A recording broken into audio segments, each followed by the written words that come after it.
اعوذ باللہ من الشیطان الرجیم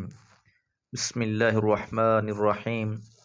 وقالوا ما هي الا حياتنا الدنيا نموت ونحيا وما يهلكنا الا الدهر وما لهم بذلك من علم ان هم الا يظنون واذا تتلى عليهم آياتنا بينات ما كان حجتهم إلا أن قالوا ائتوا بآبائنا إن كنتم صادقين قل الله يحييكم ثم يميتكم ثم يجمعكم إلى يوم القيامة لا ريب فيه ولكن أكثر الناس لا يعلمون۔ سورة الجاثیہ آیات 24 سے 26۔ آیت نمبر 23 میں یہ بات جانی کہ کیا دیکھا تم نے اس کو جس نے اپنی خواہش کو معبود بنا رکھا ہے، اور اس کو جس کو اللہ نے علم رکھتے ہوئے گمراہ کر دیا، اور اس کے کان اور اس کے دل پر مہر کر دی، اور اس کی آنکھ پر پردہ ڈال دیا۔ بھلا ایسوں کو کون ہدایت دے سکتا ہے اس کے بعد کہ اللہ نے ان کو گمراہ کر دیا؟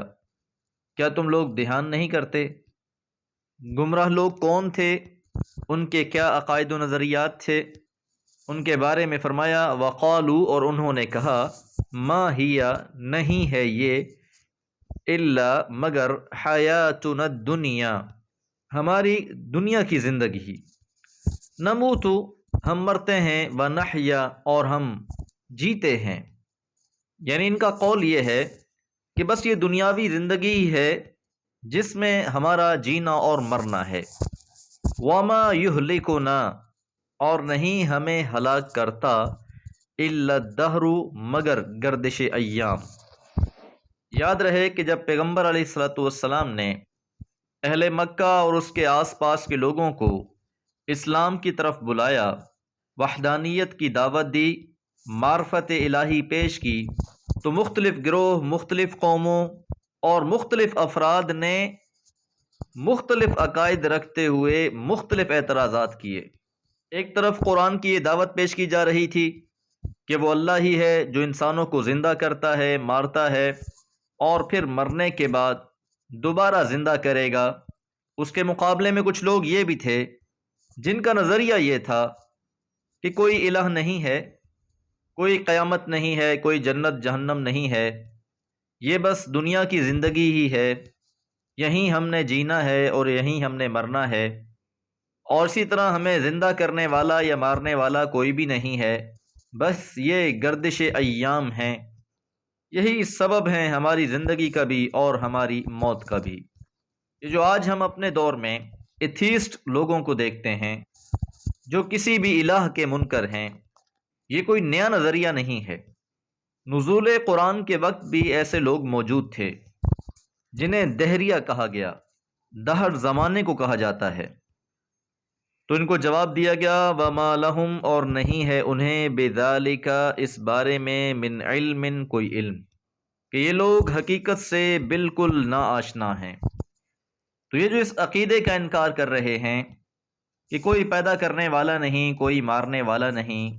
کوئی جزا و سزا نہیں، بس یہ سب خود ساختہ باتیں ہیں، تو حقیقت یہ ہے کہ انہیں اس بات کا ادراک ہی نہیں ہے جس بنا پر یہ ایسی باتیں کرتے ہیں۔ انہم الا یظنون، یہ تو محض اٹکل کے تیر چلا رہے ہیں، یہ تکے لگاتے ہیں، ان کے پاس کوئی ٹھوس علمی بنیاد نہیں ہے، کوئی دلائل نہیں ہے، خیالی اور ہوائی باتیں کرتے ہیں یہ لوگ۔ جب انہیں ڈرایا جاتا تھا کہ جو بھی افتاد آن پڑتی ہے، کہہ تو وبا مسلط ہوتی ہے، یہ تمہارے اعمال کے سبب سے ہوتا ہے،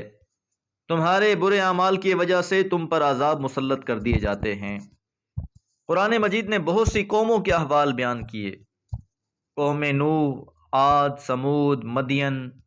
جو ان سے پہلے ہلاک کر دیے گئے۔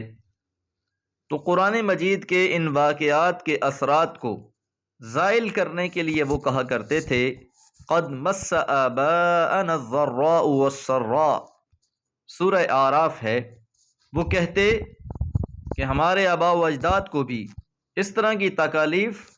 اور خوشیاں ان کی زندگی میں بھی تھیں، ان کے حالات بھی اسی طرح کے تھے۔ تو کہنے کا مقصد یہ ہے کہ اگر آج ہم پر کوئی آزمائش آ گئی ہے، سختی ہے، تو اس میں اعمال کا کوئی تعلق نہیں ہے، بلکہ یہ گردش ایام ہی ہیں۔ وَإِذَا اور جب تُتْلَى عَلَيْهِمْ تلاوت کی جاتی ہیں ان پر، آیاتنا ہماری آیتیں، بینات جو واضح ہیں، کہ جب بھی انہیں اللہ تعالیٰ کی آیتیں پڑھ کر سنائی جاتی ہیں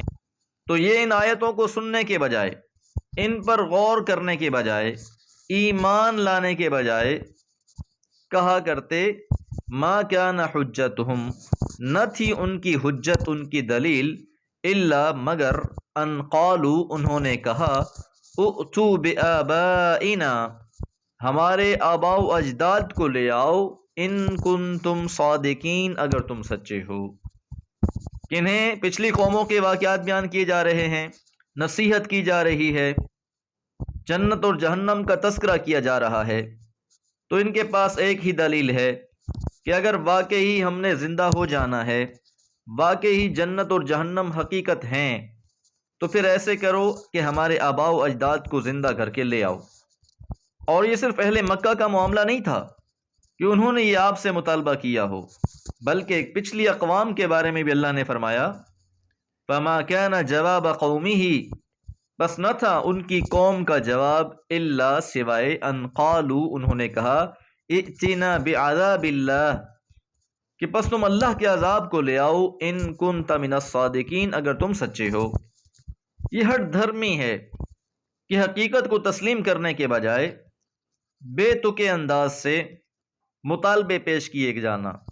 اور اپنی اس طرح کی باتوں کو بطور دلیل لوگوں کو پیش کرتے۔ تو فرمایا قل اللہ، کہہ دیجئے اللہ ہی ہے، یحییکم تم کو زندہ کرتا ہے، ثم یمیتکم پھر تم کو موت دے گا، ثم پھر یجمعکم تم کو جمع کر دے گا، جمع یجمع، الی یوم القیامہ قیامت کے دن، قیامت کے روز تمام کے تمام انسانوں کو زندہ کر دیا جائے گا۔ چاہے کوئی انسان اس بات کو تسلیم کرتا ہے یا اس کا انکاری ہے، دونوں صورتوں میں بالآخر اسے اللہ کے ہاں حاضر کیا جائے گا۔ ولیکن اور لیکن اکثر الناس لوگوں کی اکثریت لا یعلمون نہیں جانتی، کہ اکثر لوگ حقیقت سے ناآشنا ہیں۔ تو جو لوگ منکرین قیامت ہیں ان کے حال پر حسرت بھی ہے اور ان کو تنبیہ بھی کی جا رہی ہے۔ دعا ہے رب کریم قرآن و سنت کے مطابق اعمال کرنے کی توفیق عطا فرمائے۔ وما علی الا البلاغ۔